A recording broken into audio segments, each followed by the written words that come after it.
නමුණුකුල කන්දට අධිපති දෙවියන් වන්නේ ඉන්දික දෙවියන්.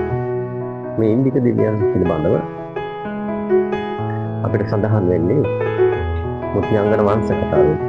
දැන් මේ ඉන්දික දෙවියන් පිළිබඳව මුත්‍යාංගන විහාරේ පිටිසිතුවමක ඇඳලා තියෙනවා.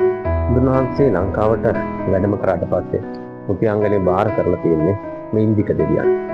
ඉතින් මේ ඉන්දික දෙවියන්ගේ අඩවියේ කුඹල්වැල ඉදිවෙච්ච මහමෙවුනා අසපුවේදී අද මේ ඉන්දික දෙවියන්ගේ ප්‍රතිමාව දකින්න පුළුවන්.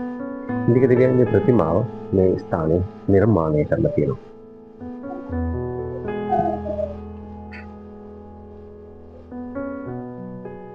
ඔබට මේ විශ්වයේ ඉන්දික දෙවියන් මේ ප්‍රතිමාව කුඹල්වැල මහමෙවුනා අසපුවේ නිර්මාණය කරලා තිබෙනවා.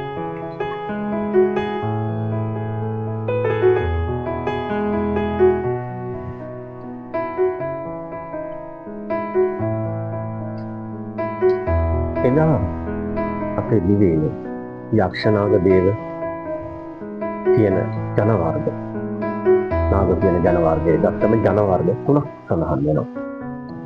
මේ ජන වර්ග තුනම ලංකාවේ ජීවත් වෙලා තියෙනවා. ඒ අතරේ දේව වංශිකයන්, දේව ගෝත්‍රිකයන් එදා හිටියා. ඒ ප්‍රධානිය වගේ හිටියේ සුමන සමන් දෙවියන්. මේ සුමන සමන් දෙවියන්ගේ අයත්තන දේව වංශිකයන් මේ දේව පරපුරේ එක් පරපුරක් විදිහට තමයි දැන් එක් නායකයෙක් විදිහට තමයි ඉන්දික දෙවියන් අපිට හඳුන්වන්න පුළුවන්. ඉතින් මේ ඉන්දික දෙවියන් ඉන්න භූමියේ ප්‍රතිමාව අසලම අනිත් පැත්තෙන් අපිට සමන් දෙවියන්ගේ ප්‍රතිමාවක් තිබෙනවා. ඉතින් මේ දෙකම දැක බලා ගන්න පුළුවන්කම තිබෙන්නේ කුඹල්වැල මේ මහමෙවුනා අසපුවට පැමිණෙන්නේ. එදා යක්ෂනාග දේව කියන මේ ජනවර්ග තුනේ දේව වංශිකයන්ට තමයි මේ සුමන සමන් දෙවියන් නායකත්වය දෙන්නේ.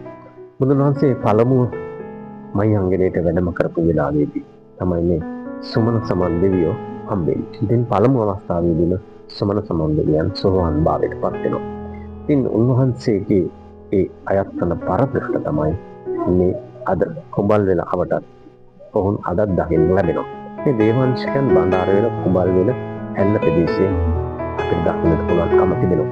අදත් ඔවුන්ගේ වාසගම්වල දේව කෑල්ල තියෙනවා. රම්බණ්ඩාර දේවයාලාගේ රාජපක්ෂ දේවගේ ඒ වගේම සිරිපතුල් දේවගේ මේ වගේ වාසගම්වලින් මේ ප්‍රදේශවල අපිට දකින්නට පුළුවන්කම තිබෙනවා. ඉතින් මේ ලංකාවේ සංරක්ෂණය කළ යුතු ආරක්ෂා කළ යුතු ජන වර්ගයක් තමයි මේ සුමන සමන් දෙවියන් අයත්තුණු දේව පරපුර. ඔවුන් කවදාවත් බුදුදහමින් පිට ගියේ නැහැ. උන් කවදා බුදුදහමින් පිට වෙනත් ආගමක් වැළඳගෙනත් නැහැ. ඉතින් ලංකාව ආරක්ෂා කරන එක දෙවියෙක් තමයි මේ සුමන සමන් දෙවියන්. ඉන්දික මහා සෑය අභියසට පැමිණි පසු කුඹල්වැල නගරයේ අවට දිස්සේ නියාසා රාවණ ඇන්න ප්‍රදේශයේ ඒ වගේම මීදුම දෙපේ ගලා යනවා. ක්‍රමයෙන් මීදුම ඉවත් වෙනවා. මේ සුන්දර පරිසරය මේ පරිසරය